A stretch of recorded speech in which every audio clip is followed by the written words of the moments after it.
Yan, good morning. So yan, meron tayo ngayong Mirage. So alam naman natin na ang Mirage ay hindi gaano kalamig yung aircon. Okay naman siya pero hindi siya talagang pareho ng ibang mga kotse na talagang napakalamig yung aircon. So ngayon, gagawa tayo ng paraan para madagdagan pa yung lamig ng aircon sa loob. So yan.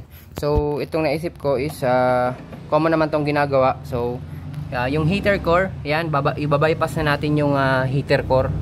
Bale, ito yung sa aircon at saka yung ito sa heater. So, itong heater na to ay di naman to ginagamit sa Pilipinas kasi para lang naman to sa mga winter countries, yung mga nag-winter na lugar, so nag-yelo, yung kailangan nila ng init. So, bale, ibabypass ko na to dahil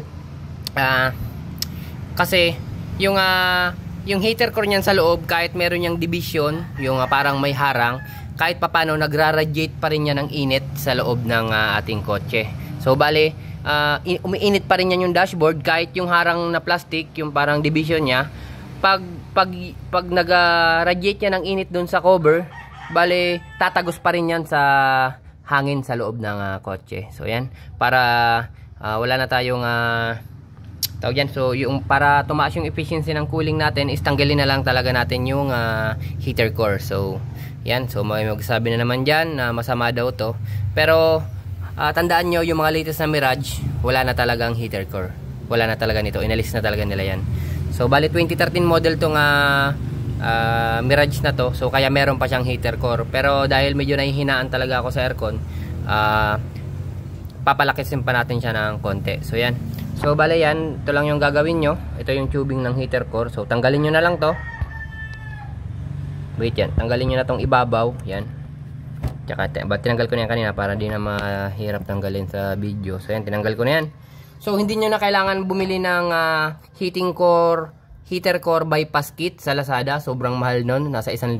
Yung lalagyan nyo ng parang isasalpak dito na parang bypass siya. Kasi hindi pwedeng kalangan nyo lang yung dulo. Yan dito, tsaka yung kabilang dulo, aharangan nyo. Bale ang mangyayari, mapuputok yan kasi ang nangyayari, magkakaroon niya ng hangin. So magkakaroon niya ng pressure yung hangin, magkakaproblema yung cooling system nyo.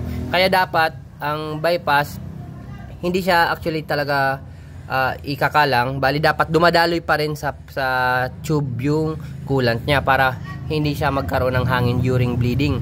So ito na lang gagawin natin kasi nakita ko yung tubing niya is abot naman ganito. Yan, kung nakikita nyo, yan. Wait. Hindi nakita sa video. Yan. Yan. Kaya yan pumasok dito. Yung sa baba na tubong, i-retain natin yan. Puputulin lang natin yan dito. Dito na parte. Yan. So wait lang, putulin ko lang. So yan, naputol na natin. So ganito kahaba yung puputulin. Yan. Ganyan siya dati. So, yan. So ang kagandaan nito, di mo na bibili ng heater core bypass kit.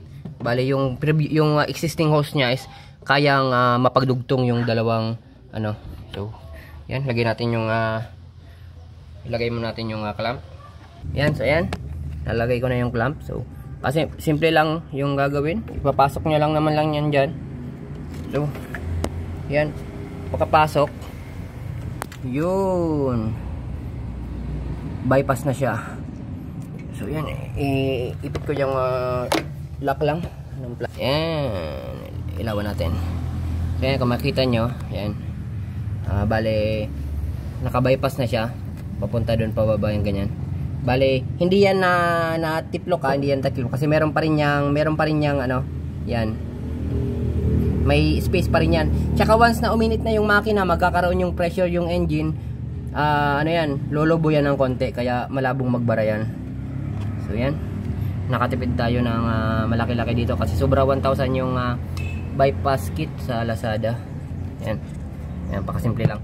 So yan, takpan nyo na lang yan ng kahit ano. So yan, uulitin ko yung mga latest model ng Mirage ngayon ay wala na talagang heater core. So yan, bali in-upgrade lang natin na parang maging latest model. So yan, thank you. Mag-bleed na lang tayo ng coolant and good to go na to.